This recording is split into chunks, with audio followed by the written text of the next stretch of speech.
हैं, अटेंडेंस के point of view से देख लेते हैं। अभी तक जो हमारे स्टूडेंट हैं, 2 स्टूडेंट प्रेजेंट हैं, समीउल्लाह और सैयद मोइज़ हुसैन। तो इनकी अटेंडेंस मैंने मार्क कर दी, तो लिहाजा हम आप अपने लेक्चर को जो है वो आज के स्टार्ट करते हैं। तो हमारे पास जो है वो ऑब्जेक्ट ओरिएंटेड प्रोग्रामिंग के अंदर हमने कर्ड इम्प्लीमेंटेशन को देखना है। तो उसको जो है वो हम देखते हैं यहाँ पर। सबसे पहले जो है वो हमारे पास इंसर्ट का मेथड आता है।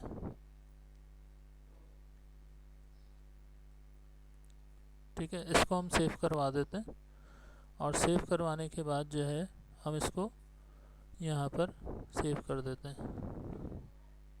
CRUD crud underscore insert. ठीक है, तो इसको हम करवा देते हैं सेव। तो हम देख रहे थे ऑब्जेक्ट ओरिएंटेड के अंदर इंसर्ट, और इंसर्ट के अंदर जो है वो हम एक काम ये करेंगे कि अपना जो फॉर्म है, फॉर्म बनाएंगे और फॉर्म के ज़रिए जो है फील्ड से डाटा जो है वो इंसर्ट करवाएंगे ऑब्जेक्ट ओरिएंटेड थ्रू के पॉइंट ऑफ व्यू से। तो सबसे पहले होता ये है हमारे पास कि हमारा जो फॉर्म होता है, तो इसके अंदर हम फॉर्म को ले लेते हैं और यहाँ पर हमारे पास जो है फॉर्म पर क्लिक करेंगे सबसे पहले, तो फॉर्म HTML के अंदर फॉर्म रेडी होना शुरू हो जाएगा। और फिर इसके बाद जो है वो हम एक टेक्स्ट फील्ड ले लेते हैं और इसी तरीके से जो है वो हमारे पास एक बटन है, यहाँ पर बटन ले लेते हैं। ठीक है, इंसर्ट फॉर्म और सबमिट बटन। तो यहाँ पर हम लिख देते हैं एंटर डाटा, एंटर डाटा, और इसको हम करवा देते हैं सेव। तो अब यहाँ पर हमारे पास जो है इस फील्ड के अंदर हम जो भी डाटा डालेंगे वो सबमिट करें तो वो क्या हो जाए, डेटाबेस में ऑब्जेक्ट ओरिएंटेड के थ्रू सबमिट हो जाए। तो यहाँ तक जो है वो हमारा फॉर्म रेडी हो गया और इसमें फील्ड में हम लिख देते हैं डाटा, इसको करवा दिया सेव। और सेव करवाने के बाद जो है अब यहाँ पर हम डेटाबेस में जाएंगे। सही है, लोकल होस्ट, और यहाँ पर कर दिया मैंने एंटर, और यहाँ पर मैं लिख देता हूँ PHP my admin। ठीक है, तो यहाँ पर मेरे पास जो डेटाबेस है वो है एपटेक का। सही है, और एपटेक के अंदर हमने एक एक्स्ट्रा टेबल बना लेते हैं। यहाँ पर हमने क्लिक किया और यहाँ पर जो है वो हमने एक टेबल बनाना है। सही है, तो यहाँ पर हम ले लेते हैं आईडी के अलावा हम यहाँ पर ले लेते हैं डाटा, और डाटा में हम रख लेते हैं वर्चार, और यहाँ पर लेंथ हम रख देते हैं 255। ऑटो इंक्रीमेंट प्राइमरी की इंसर्ट करवा दी और इसी तरीके से इसको करवा दिया अभी फ़िलहाल सेव। टेबल का नेम हम रख देते हैं डाटा। तो ये डाटा के अंदर डाटा का कॉलम होगा, तो डाटा, और सही है। अच्छा, अब हमारे पास एक टेबल डाटा के नाम से, उसके अंदर जो है हमारे पास 2 कॉलम है, एक आईडी का और एक डाटा का। ठीक है, तो यहाँ तक जो है वो हमारा टेबल भी बन गया। अच्छा, अब ऑब्जेक्ट ओरिएंटेड के अंदर बिल्ट इन आपको क्लास मिलती है, तो सबसे पहले हम बना लेते हैं object $obj is equal to new is equal to new, और हमारे पास होती है MySQLi की क्लास, MySQLi, सॉरी। तो अब जो है वो हमारे पास तमाम क्लासेस जो हैं वो कॉल हो रही हैं। तो अब यहाँ पर जो है जैसे ही मैं क्लिक कर रहा हूँ तो यहाँ पर मेरे पास जो है वो इस तरीके से आ रही है MySQLi। ठीक है, तो MySQLi की क्लास है और MySQLi की क्लास के अंदर जो है वो कंस्ट्रक्टर लगता है। मैंने आपको लास्ट क्लास के अंदर बताया था कि मैं जो क्लास का ऑब्जेक्ट बनाता हूँ, ठीक है, तो उसके अंदर जो है मैं राउंड ब्रैकेट्स नहीं लगाता, वो इस वजह से कि मेथड और क्लास के नेम में डिफ्रेंशिएट हो सके। लेकिन अब आप ये कहेंगे कि सर आपने जो है वो यहाँ पर मेथड जैसा क्यों कॉल कर दिया, और क्योंकि आपको पता है कि न्यू के कीवर्ड में जो क्लास होती है उसके आगे लिखी जाती है। ठीक है, तो अब ये हमारी एक ऐसी क्लास है जिसमें से हमारा पूरा कनेक्शन पैरामीटर पास होगा, और ये प्री डिफाइंड क्लास है, पहले से जो वो लाइब्रेरी के अंदर बिल्ट इन क्लास है। ठीक है, इस क्लास को तो मैंने क्लास के कीवर्ड से इम्प्लीमेंट ही नहीं किया। तो ये क्लास जो होती है आपकी डेटाबेस की बाय डिफ़ॉल्ट बिल्ट इन होती है ऑब्जेक्ट ओरिएंटेड में। तो हम इसका जो है वो ऑब्जेक्ट बाहर बनाते हैं। अब जो हमारी क्लास होगी उसको और इस क्लास को आपस में किस तरीके से जो है वो हम कॉल करेंगे, तो उस चीज़ को मैं फर्दर मोर आगे जाके बताऊंगा। तो इसमें से वही 4 पैरामीटर पास होंगे। एक तो होगा हमारा सर्वर नेम, फिर डेटाबेस यूज़र नेम, फिर पासवर्ड, फिर हमारे पास डेटाबेस का नेम। सही। तो अब यहाँ पर हमारे पास जो है लोकल होस्ट, क्योंकि मैं लोकल होस्ट पे काम कर रहा हूँ, और बाय डिफ़ॉल्ट मेरा जो डेटाबेस यूज़र है वो है रूट। पासवर्ड कुछ भी नहीं है। अभी जो मैंने डेटाबेस बनाया है वो डाटा के नाम से बनाया है। सही है, हम इसको देख लेते हैं। सॉरी, एपटेक के नाम से बना हुआ, उसमें डाटा का टेबल है। तो यहाँ पर आ जाएगा एपटेक। ठीक है, अब इसके ये जो 4 पैरामीटर जैसे ही पास होंगे तो हमारा कनेक्शन ऑटोमेटिकली क्या हो जाएगा, ऑब्जेक्ट ओरिएंटेड का इस्टेब्लिश हो जाएगा। और यहाँ पर हमारे पास आ गया $obj। सही है। तो अब यहाँ पर हमारे पास जो SQL का फंक्शन होता है बेसिकली उसमें से हमें जो है वो क्यूरी पास करवानी होती है। ठीक है, तो यहाँ पर जो है वो हम क्या कर देंगे, $क्यूरी। सही है, और क्यूरी के बाद जो है तो हमारे पास आ जाएगा इज इक्वल टू, उसके अंदर हम लिख लेंगे अपनी क्यूरी।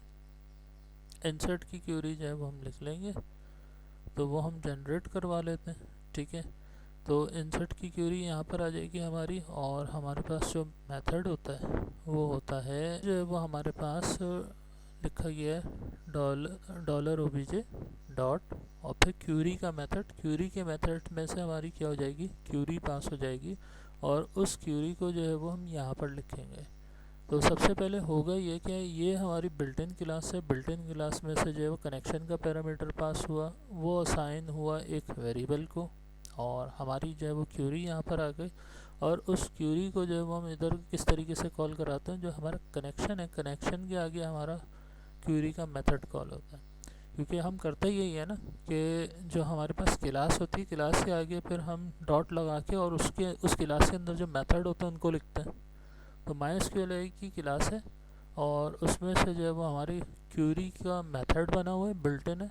ठीक है, और उसमें से जो है वो हमारी ये क्यूरी पास हो रही है। तो बिल्कुल वही तरीका हो गया कि जो कि हमारा नॉर्मली होता है, लेकिन यहाँ पे जो है वो मेथड्स चेंज हो रहा है, क्योंकि ऑब्जेक्ट ओरिएंटेड ये कहती है कि भाई क्लास जो है वो सबसे पहले ऑब्जेक्ट बनाओ, और फिर उसके बाद जो है वो आपका ये बिल्ट इन मेथड है। तो हमने इसको इस तरीके से कॉल करवा रही है, और क्लास में से जो वो 4 पैरामीटर कनेक्शन पास हो जाएंगे तो हमारा सक्सेसफुली कनेक्ट हो जाएगा। तो अब हम इंसर्ट की क्यूरी बना लेते हैं, बहुत ही आसान है। यहाँ पर हम आए, SQL पर क्लिक किया टेबल पे, और इंसर्ट पर हमने सिंपली क्लिक कर दिया, तो इसने हमें क्यूरी एनालाइजर ने क्यूरी जनरेट करके दे दी। इसको करवाया हमने कॉपी, और कॉपी करवाने के बाद जो है वो हम यहाँ पर करवा देंगे पेस्ट। तो अब हो ये रहा है कि इंसर्ट इनटू डाटा, टेबल का नेम है, आईडी है, और आईडी में ऑटो इंक्रीमेंट लगा हुआ है, तो हम कर देते हैं उसको नल। ऑटोमेटिकली 1 2 जो है वो डाटा इंसर्ट होते वक्त आ जाएगा। और फिर जो हमारा डाटा का वेरिएबल है वो है varchar। तो सिंगल कोट में $डाटा जो है वो हम लिख देंगे। तो लिहाजा अब हम इसको जो है वो कॉल भी करवा लेते हैं जिस तरीके से हम कॉल करते हैं। ठीक है, तो यहाँ पर हमारा जो है वो इंडेक्स कॉल हो जाएगा, वही इफ़ की कंडीशन लगेगी। सही है, इसी तरीके से, और इसी तरीके से ब्लॉक भी बंद हो जाएगा हमारा। सही है, और यहाँ पर आ जाएगा सेट। ठीक है, और यहाँ पर आ जाएगा हमारा $_request। ये सबमिट के बटन पर जब क्लिक हो तो ये वाले ब्लॉक के अंदर आओ। ठीक है, तो यहाँ पर आ जाएगा सबमिट। जब इस वाले ब्लॉक के अंदर आएगा तो फिर हमारा जो है वो ये वाला इंडेक्स भी आ जाएगा। सही है, तो हम यहाँ लिख देंगे $_request, और इसके अंदर हमारा इंडेक्स है डाटा। यहाँ से हमने किया कॉपी, और यहाँ करवाया सिंपली पेस्ट, और इसी का हम वेरिएबल भी बना देंगे। सही है, हमारा वेरिएबल बना हुआ है, तो वेरिएबल भी हमारा आ गया। सही है, और इसी तरीके से हमारा इक्वल टू भी लग जाएगा। तो होगा ये कि फॉर्म से जो भी डाटा होगा वो इस इधर ही सबमिट होगा, और हमने जो है वो एक्शन नहीं लगाया, तो एक्शन नहीं लगे होने की वजह से जो है हमारा डाटा भी नहीं आता। तो इस चीज़ का हमने खास ख्याल रखना होता है। इसी पेज के ऊपर अप्लाई करवाना है। CRUD कर्ड हमारा जो पेज का नेम है, underscore index sorry insert .php, और इसको करवा दिया सेव, कि जब भी इस फॉर्म से डाटा सबमिट हो इसी पेज के ऊपर आए और सबमिट बटन के ब्लॉक के अंदर जाए, तो इसके साथ फिर ये इंडेक्स इधर आए, इसका एक वेरिएबल बने। हमारी जो बिल्ट इन क्लास है MySQL की ऑब्जेक्ट ओरिएंटेड में, सबसे पहले उसका ऑब्जेक्ट बने। ऑब्जेक्ट बनने के बाद कनेक्शन जो है वो चेक होगा, कनेक्शन के पैरामीटर सारे सही होंगे, तो यहाँ पर जो है वो ये वेरिएबल को वैल्यू असाइन हो जाएंगी। देन जो फिर हमारे पास क्यूरी जो हमने लिखी है, क्यूरी का जो भी फॉर्म से डाटा आया होगा वो इधर आ जाएगा, और यहाँ पर जो है वो क्यूरी का जो हमारा मेथड है वो बेसिकली डेटाबेस में इंसर्ट करवाएगा। तो हमारी जो प्रोसीजर थी, प्रोसीजर के अंदर हमारे पास क्या होता था, MySQL underscore connect MySQL underscore query, तो वहाँ पर जो मेथड था वो MySQL अंडरस्कोर क्यूरी, और क्यूरी के मेथड में से दो पैरामीटर पास होते थे, एक तो कनेक्शन और दूसरा क्यूरी। यहाँ पर जो है वो सिर्फ एक पैरामीटर पास होगा, लेकिन ये बेसिकली क्या है, ये हमारा मेथड है, और मेथड में से क्यूरी का पैरामीटर जो है वो पास हो जाएगा, तो हमारा जो है वो बेसिकली डाटा इंसर्ट करवा देगा ये वाला मेथड। ठीक है, तो ये जो है हम इसको चेक करते हैं। यहाँ तक जो है वो उसकी एक्सप्लेनेशन थी। अच्छा, हमारा जो पेज का नेम है कर्ड अंडरस्कोर इंसर्ट है, local host slash CRUD crud underscore insert .php। तो हमारा फॉर्म खुल गया, और टेबल पर जो है वो मैं क्लिक कर दूं, और इसके बाद मैं ब्राउज पर क्लिक कर दूं, कोई डाटा नहीं है, सही है। तो यहाँ पर मैंने लिखा welcome in object oriented programming crud insert. ठीक है, इसको करवा दिया मैंने सबमिट, और सक्सेसफुली मेरा डाटा जो है वो इंसर्ट हो गया होगा। इसको देख लेते हैं, ब्राउज कर लेते हैं। तो यहाँ पर जो है वो मेरे पास डाटा आ गया, सही है, आईडी ऑटो इंक्रीमेंट हो गई, और जो मेरा डाटा है वो सक्सेसफुली इंसर्ट भी हो गया। तो ये तो था हमारा पहला मेथड इंसर्ट का। अच्छा, अब यहाँ तक तो था हमारा बिल्कुल आसान सा इंसर्ट, सही है। इंसर्ट के बाद फिर जो है वो हमें डाटा शो करवाना होता है, सही है। तो डाटा शो करवाने के लिए जो है वो फिर मैं एक काम ये करता हूँ कि यहाँ पर एक टेबल ले लेते हैं, और एक ही फील्ड है हमारे पास, तो उसी के पॉइंट ऑफ व्यू से यहाँ पर फिर हम सेलेक्ट भी लगा देते हैं, सही है। तो यहाँ तक कर दिया मैंने इसको सेव, और सेव करने के बाद जो है अब मैं इसको इसी तरीके से जो है वो कॉल करवाऊँगा। ठीक है, डिज़ाइन पर हम गए, सही है, और इसके नीचे जो है वो यहाँ पर जो है वो सबसे पहले हमने बनाना है टेबल। तो टेबल हमारे पास है यहाँ पर, और हमारे पास जो है वो दो रॉ, और बेसिकली हमें तीन एक आईडी हो जाएगी और एक डाटा हो जाएगा, दो कॉलम ही चाहिए, सही है, और दो रॉ दो कॉलम हमारे पास जो है वो बन जाए। तो यहाँ पर हमारे पास आ जाएगा आईडी, सही है, आईडी, और यहाँ आ जाएगा हमारे पास डाटा, सही है। तो यहाँ हमारे पास आईडी शो हो जाएगी, और यहाँ हमारे पास जो इसका डाटा शो हो जाएगा। तो इसी तरीके से जो है वो हम क्या काम करेंगे यहाँ पर, कि हमारा जो फॉर्म यहाँ पर है, अब यहाँ पर हमने जो है वो सेलेक्ट की क्यूरी लगानी है। ठीक है, तो यहाँ पर हम क्वेश्चन मार्क PHP को स्टार्ट करेंगे, इसी तरीके से जो है वो यहाँ पर हम क्या कर देंगे, क्लोज कर देंगे। तो अब यहाँ पर हमारे पास जो है वो कनेक्शन, सही है, और कनेक्शन के बाद जो है वो फिर हमारे पास क्यूरी, और क्यूरी के बाद जो है वो हमारे पास ये आएगा। ठीक है, तो यहाँ तक जो है वो हम इसको थोड़ा सा चेंज करते हैं।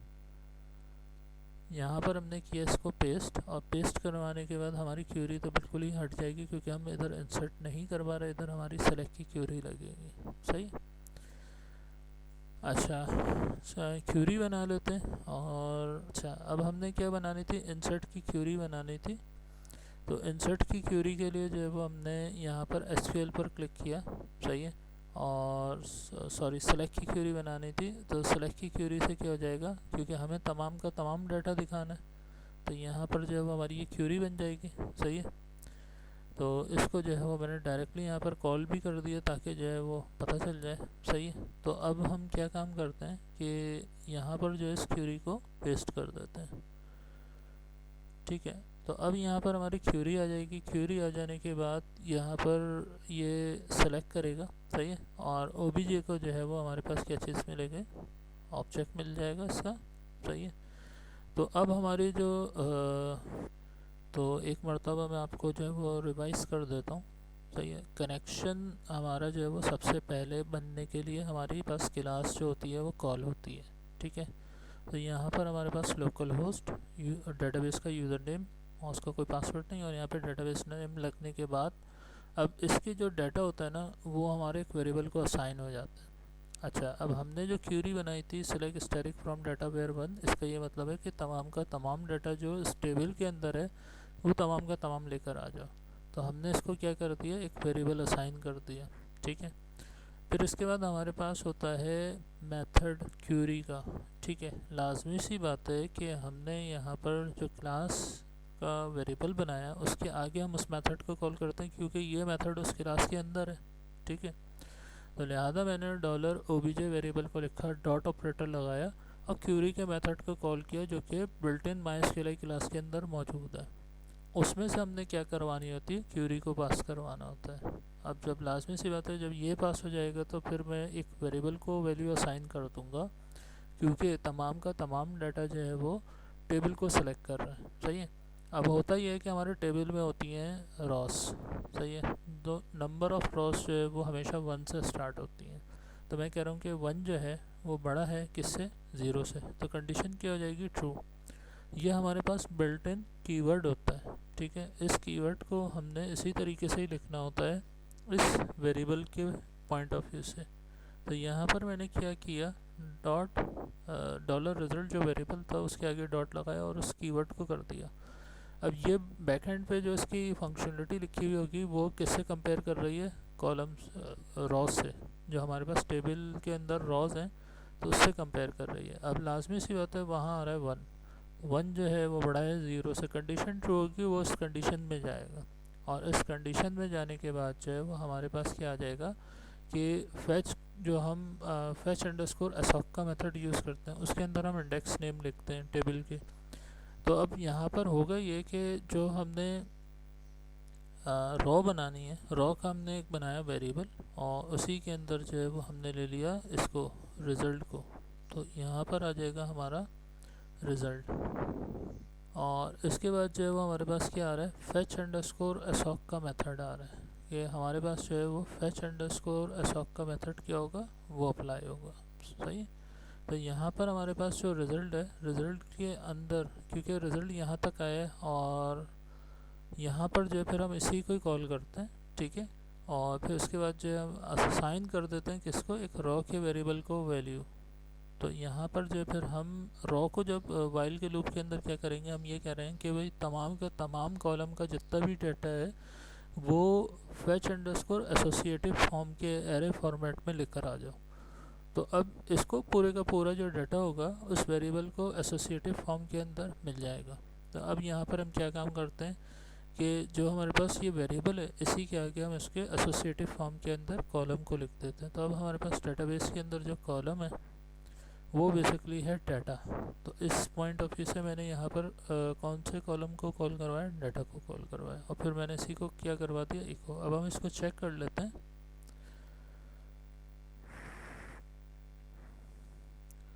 स्टिल वेलकम इन कड ऑपरेशन इंसर्ट, डाटा तो हमारे पास आ गया पूरा, सही। और ये जो है वो लूप लगा है हमारे पास, 1 2 3 4, माइट भी पॉसिबल हमारे पास 4 मरतबा इंसर्ट हुआ तो इस तरीके से शो कर रहा है। हम इसको चेक कर लेते हैं। हमारे पास तो 5 मरतबा इंसर्ट हुआ, तो यहाँ पर हमारे पास जो है वो 5 मरतबा यहाँ पर आ गया, सही है।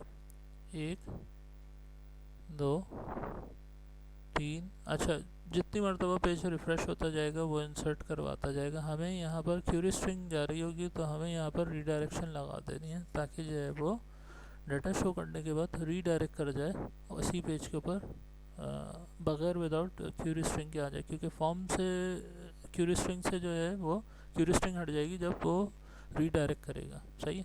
तो जहाँ हमारा इंसर्ट हो रहा है ना वहाँ हमने डालना है रीडायरेक्ट। ठीक है, यहाँ तो यहाँ जो है वो हम ब्लॉक के अंदर लिखेंगे इस तरीके से और PHP करवा देंगे क्लोज। यहाँ पर तो हो जाएगी PHP स्टार्ट, ऊपर हो जाएगी क्लोज, तो अब हो जाएगा सही।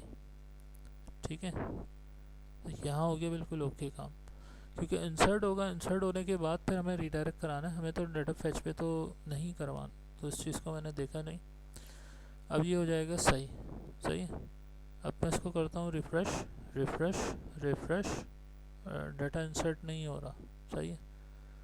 अच्छा, अब मैंने इसको यहाँ पर आकर चेक किया कि यहाँ पर मेरे पास जो डाटा इंसर्ट हुआ है वो 5 तक ही हुआ है। सही है, 6 तक हुआ है। सही है। अब मैं यहाँ पर क्या करवाता हूँ, पेज को बार बार रिफ़्रेश। सही है, और यहाँ पर आके मैं ब्राउज़ करवाता हूँ तो अब नहीं हो रहा, तो अब जो है वो मेरे पास सही चलेगा। अब मेरे पास अगर मैं इसको खाली इंसर्ट करवाऊँगा तो ऑब्वियसली सी बात है कि मेरा जो है वो फील्ड खाली इंसर्ट कर देगी एक मरतबा। तो अब यहाँ पर मैंने ब्राउज़ करवाया तो मेरा डाटा कुछ भी नहीं आया, लेकिन मैंने इंसर्ट बटन पर क्लिक किया। तो अब यहाँ पर मैं एक मरतबा और रीचेक कर लेता हूँ कि मैं इसको रिफ़्रेश करूँ, तो अब मेरे पास जो है वो डुप्लिकेशन या कोई इंसर्ट नहीं हो रहा, बिल्कुल सही हो गया। ठीक है, तो अब मुझे ये वाले पार्ट को जो है वो टेबल के अंदर डालना है। तो यहाँ पर मैं ये काम करूँगा कि यहाँ से जो मेरा पहला पार्ट है, सही है, ये तो ऑलरेडी मैंने इसको अलहदा कर दिया और क्लोजिंग पार्ट को भी मैंने अलहदा कर दिया, तो इसको मैं रखूँगा यहाँ पर। जो हमारा ये वाला TR ख़त्म हो रहा है इसके नीचे क्लोजिंग हो जाएगी, और ये वाले पार्ट को जो है वो मैं उठा के ले जाऊँगा इधर, कंट्रोल X, और इस वाले TR से पहले मैं इसको क्या करवा दूँगा, पेस्ट। अब हमारे पास जो है वो 2 कॉलम है बेसिकली, एक तो है हमारे पास ID और एक है हमारे पास डाटा। सही है, तो यहाँ पर हम PHP को स्टार्ट और क्लोज़ करवा देते हैं। PHP स्टार्ट हुई और यहाँ पर क्लोज़ हुई, और यहाँ हमारी PHP जो है वो स्टार्ट हुई और इसी तरीके से PHP क्या हो गई, क्लोज़ हो गई। तो अब यहाँ पर जो मेरे पास डाटा है तो यहाँ पर मैंने इसको करवा दिया कंट्रोल X। सही है, क्योंकि मेरे पास जो डाटा है वो सेकंड उसके अंदर है, कॉलम के अंदर है। सही है, और पहले कॉलम के अंदर मेरे पास है ID, तो यहाँ पर जो है वो मैं ID लिख दूँगा। सही है, क्योंकि मैं यहाँ पर मैंने जो है वो ID रखी थी, तो ID को हम देख लेते हैं यहाँ पर कि हमारे पास जो ID है वो सिंपल ID और फिर डाटा है। सही है, तो यहाँ पर हम अपने कॉलम का नेम हमने सही रखा है, ID स्मॉल में वहाँ पर है तो यहाँ पर भी स्मॉल में, हर चीज़ कॉलम के हिसाब से। इसको करवाया हमने सेव, और सेव करवाने के बाद अब हम इसको कर देंगे रिफ़्रेश। अब पूरे का पूरा डाटा जो है हमारे पास इस तरीके से आ गया। अच्छा, अब इसको अगर हम एक लिमिट बढ़ाना चाहते हैं तो TRTD की विड्थ दे देते हैं हम। सही है, तो अब फर्ज कर ले मैंने विड्थ इतनी रख दी। सही है, और ID जो है वो है छोटी, तो यहाँ तक चले, इस तरीके से इसको करवा दिया सेव। तब ऑलरेडी जो है वो यहाँ पर HTML के अंदर विड्थ आ गई। सही है, तो अब इसको हम रिफ़्रेश करके देख लेते हैं, इस तरीके से जो हमारे पास शो हो रहा है। सही है, तो ये हो गया बेसिकली हमारे पास डाटा शो टेबल के अंदर। तो यहाँ से हम इंसर्ट करवाएंगे और यहाँ पर जब हम अपने डाटा को क्या कर रहे हैं देखना है। तो यहाँ तक जो है वो हमारा पूरा सेलेक्ट जो सेकंड कट ऑपरेशन था वो कंप्लीट हो गया। अच्छा, सबसे पहले हम क्या काम करते हैं भाई कि हमें जो है वो सेलेक्ट की क्यूरी लगानी है, क्योंकि सेलेक्ट की क्यूरी जो है वो डाटा लेकर आएगी। सही है, तो सिंपली काम मैंने ये किया कि मेरे पास जो बिल्ट इन क्लास थी MySQL की, उसको जो है वो मैंने पैरामीटर दिए 4।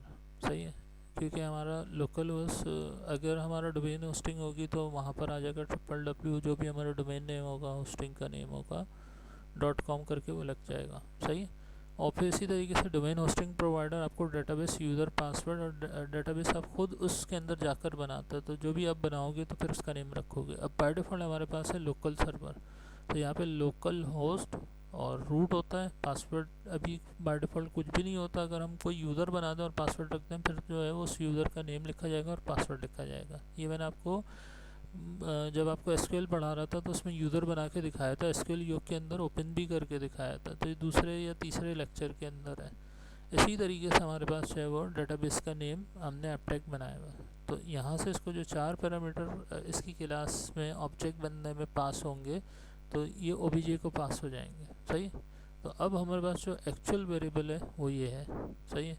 और सेकंड हमारे पास जो होती है वो होती है क्यूरी। क्यूरी को हम एक वेरिएबल के अंदर लिखते हैं हमेशा। सही है। तो select static from data where one, इसका ये मकसद हुआ कि तमाम का तमाम जितना भी डाटा है वो उठा के लिया हो। सही है। तो इस क्यूरी को जो है वो डाटा मिल जाएगा, क्योंकि कनेक्शन जब मिल जाएगा तो वो ये वाले पार्ट को भी परफॉर्म कर लेगा। अब हमारे पास है दो वेरिएबल। ठीक है। तो हमें दोनों वेरिएबल को यूटिलाइज करना होता है। ये बेसिकली हमारे पास मेथड कॉल होगा इसके अंदर। उस क्लास का एक वेरिएबल बना है ऑब्जेक्ट बनने के बाद, तो अब इसके अंदर जो है क्लास का मेथड कॉल होता है। तो हम इसको रखते हैं पहले डॉलर ओबीजे डॉट ऑपरेटर, और फिर हमने इस क्लास के बिल्ट इन मेथड को क्यूरी को क्या करवा दिया, कॉल, और फिर उसमें से क्यूरी पास करवा दी। ये जो क्यूरी थी अब वो इसमें से पास होगी तो फिर तमाम का तमाम डाटा जो है वो आ जाएगा। सही है। अब टेबल के अंदर हम ये कहते हैं कि भाई हमारा जो रॉज होती हैं वो स्टार्ट होती है 1 से। सही है। तो अब यहाँ पर हमारे पास जो डाटा है, यहाँ पर बेसिकली हमारे पास क्या आईडी में 1, तो हम ये कह रहे हैं कि 1 जो है बड़ा है 0 से। सही है। तो यहाँ पे वो टेबल को कॉल कर लिया ना उसने और तमाम डाटा को कॉल कर लिया, तो 1 भी आ गया उसके अंदर डाटा में। तो रॉस के अंदर जो 1 है वो अब यहाँ पे कंडीशन में हो रहा है कि जो रॉज है, सही है, जो पहला कॉलम है उसमें जो 1 आ रहा है वो क्या है, 0 से बड़ा है, तो कंडीशन ट्रू हो जाएगी। सही है। अब लाजमी सी बात है कि जो हमने वेरिएबल को असाइन किया था उसी के आगे हम क्या लगाते हैं, डॉट ऑपरेटर नंबर्स। सही है। और क्योंकि हमें क्या करवाना है, तमाम के तमाम डाटा को जो है वो लूप के अंदर रखना है, तो उसके लिए फिर हम क्या कर रहे हैं, तमाम रॉस से कंपेयर कर रहे हैं और लाजमी सी बात है 0 से बड़ा है 1। सही है। तो फिर क्या आ जाएगा, इस कंडीशन में जब आ जाएगा तो हमारे पास क्या होगा कि वो वेरिएबल यहाँ लगेगा। सही है। तो फिर उसके आगे डॉट लगता है और एक हमारे पास मेथड होता है फेच अंडरस्कोर एसॉक, क्योंकि हम अपने डाटा को एसोसिएटिव फॉर्म के अंदर रिप्रेजेंट करना चाहते हैं। एसोसिएटिव फॉर्म क्या होती है, इस तरीके से होती है जो कि आपने एरेस की टाइप्स पढ़ी थी। सही है। तो एसोसिएटिव के अंदर जो है वो हम कॉलम नेम लिखते थे या जो प्रोडक्ट का नेम होता था वो लिखते थे, और जो नंबर वाला होता था उसके अंदर हम नंबर वाले मेथड में नंबर्स में क्या करते थे, नंबर लिखते थे। 0 से स्टार्ट होता था, फिर 1 2 3 इस तरीके से होता था। लिहाजा अब हमारे पास यहाँ पर जो है वो एसोसिएटिव फॉर्म है। एसोसिएटिव फॉर्म क्या कहती है कि आप जो है वो डाटाबेस के कॉलम का नेम लिखोगे उसमें। ठीक है। क्योंकि जो हम टेबल को हमने सेलेक्ट किया है, अब उसमें जो कॉलम नेम हमारे होंगे जो हमें चाहिए वो लिखे जाएंगे। तो मेरे बने हुए 2 हैं और मेरी रिक्वायरमेंट है पूरे कॉलम्स के पॉइंट ऑफ व्यू से, तो मैंने यहाँ पर आईडी भी लिख दी और डाटा भी लिख दिया। अब ये आपकी रिक्वायरमेंट भी होती है कि आपको कौन कौन से कॉलम चाहिए। जो आपको नहीं चाहिए वो नहीं लिखोगे। मुझे अगर सारे चाहिए तो मैं सारे लिखूँगा इसी तरीके से। तो मैं क्या कर दूँगा, डॉलर रॉ और हमारे पास स्क्वायर ब्रैकेट और सिंगल कोट के अंदर जो है वो डाटाबेस के कॉलम नेम को हम लिख देते हैं। देन फिर अब हमारे पास क्या चीज़ हुई, यहाँ पे तमाम का तमाम डाटा जो है वो कॉल हो गया। सही। अब इसको हमने टेबल के स्ट्रक्चर के अंदर लिखना था। टेबल का स्ट्रक्चर हमारे पास किस तरीके से शो हो रहा है, टेबल का स्ट्रक्चर हमारे पास इस तरीके से शो हो रहा था कि हमारे पास जो थे वो बेसिकली 2 कॉलम और 2 रॉस थी। सही है। तो 2 टीडी लगे हुए थे। सही है। उसके अंदर जो हमारे पास एक रॉ आ रही है, फिर एक और टीडी है उसके अंदर जो है वो दूसरी रॉ आ रही थी। तो हमने किया ये कि सबसे पहले जो है वो हमने इसको इस तरीके से एको करवा दिया। ठीक है। तो ये जो हमारे पास पहला वाला टी आर है, सही है, टेबल रॉ, उसके अंदर दो जो है वो टी डी हैं। तो ये जो हमारे पास पहली रो है इसके अंदर कितने हैं, और फिर पहला टेबल डाटा। सही है। तो इसी तरीके से जो है वो हमारे दोनों कॉलम जो है वो यहाँ पर क्या कर रहा है, शो कर रहा है। ठीक है। तो टेबल डाटा जो है हमारे पास उसकी विड्थ है एक की 64, एक की हम कर देते हैं 800। यहाँ से अगर हम विड्थ को सेट भी कर दें क्योंकि CSS एट्रीब्यूट अप्लाई हो जाएगा, तो ये फर्दर मोर और क्या हो गया, कम। अगर मैं इसको और कम कर दूंगा तो ये कम हो जाएगा। इसको रिक्वायरमेंट के हिसाब से अभी फ़िलहाल मैंने 800 रख दिया।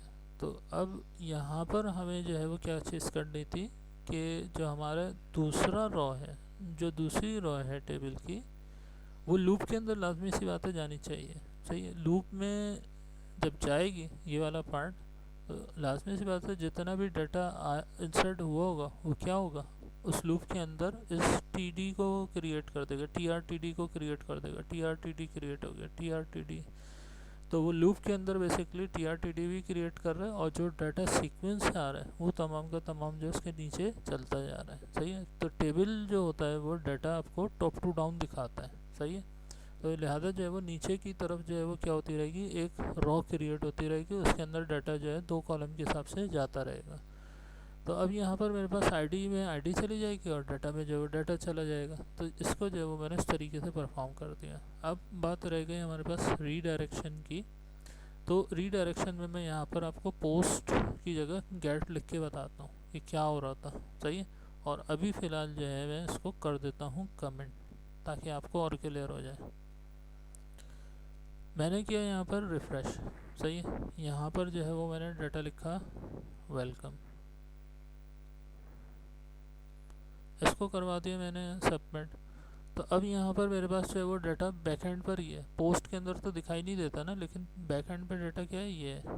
तो अब मैं इसको अगर रिफ़्रेश करता हूँ, मेरा ये क्यूरी स्ट्रिंग लगे हुए होने की वजह से जो है वो इंसर्ट में बार बार इस वेरिएबल को गेट कर रहा है। यहाँ जो मैंने ऊपर टॉप के ऊपर ये इंसर्ट लगाया है। सही है, तो अब इसमें हो क्या रहा है कि क्यूरी स्ट्रिंग से, क्योंकि हमने सी पेज के ऊपर लगवाया हुआ है, तो डाटा तो एक मरतबा आ गया, तो ऊपर वो क्यूरी स्ट्रिंग के अंदर बन के रख गया। अब जब वो बन के रख गया तो बार बार ये उसको रिसीव कर रहा है और इसको जो है वो वैल्यू को क्या करवा रहा है, इंसर्ट करवा रहा है। तो हमारे पास एक तरीका होता है रीडायरेक्शन का, कि रीडायरेक्शन अगर हम करवा दें एक मरतबा इंसर्ट करवाने के बाद, तो ये क्यूरी स्ट्रिंग क्या हो जाएगी, हट जाएगी। तो फिर उसके बाद पेज को रिफ़्रेश करेंगे तो डाटा इंसर्ट नहीं होगा। तो अभी क्या हो रहा है, अभी रिफ़्रेश करने में तो डाटा आ रहा है, सही है, जो कि सही नहीं है। तो लिहाजा हम क्या काम करेंगे कि यहाँ पर जो है वो हम रीडायरेक्शन लगा देते हैं। इंसर्ट होने के बाद जो है वो रीडायरेक्शन काम करे। मैंने करवा दिया इसको सेव करवाने के बाद अब मैंने जो है वो उसको हटा दिया। ठीक है, क्योंकि अभी तो करूँगा तो फिर दोबारा मिल जाएगा, तो दोबारा इंसर्ट हो जाएगा। सही है, तो इसको हटा के मैंने क्या किया, दोबारा से चेक। सही है, तो अब मेरे पास जो डाटा है यहाँ पर डेटाबेस में वो 10 तक पहुँच चुका है। सही है, तो अब यहाँ पर भी हमारे पास बैलेंस है। अब हमने जो है वो उसके अंदर लिखा नॉट रिपीट। सही है, तो ये रिपीट नहीं होगा। अब मैंने किया सबमिट होने के बाद आपने देखा कि यहाँ पर क्यूरी स्ट्रिंग के अंदर डाटा आया, इंसर्ट हुआ, और फिर उसके बाद वो क्यूरी स्ट्रिंग रीडायरेक्शन ने उसको क्या कर दिया, दोबारा से इसी पेज के ऊपर भेज दिया, तो क्यूरी स्ट्रिंग हट गई।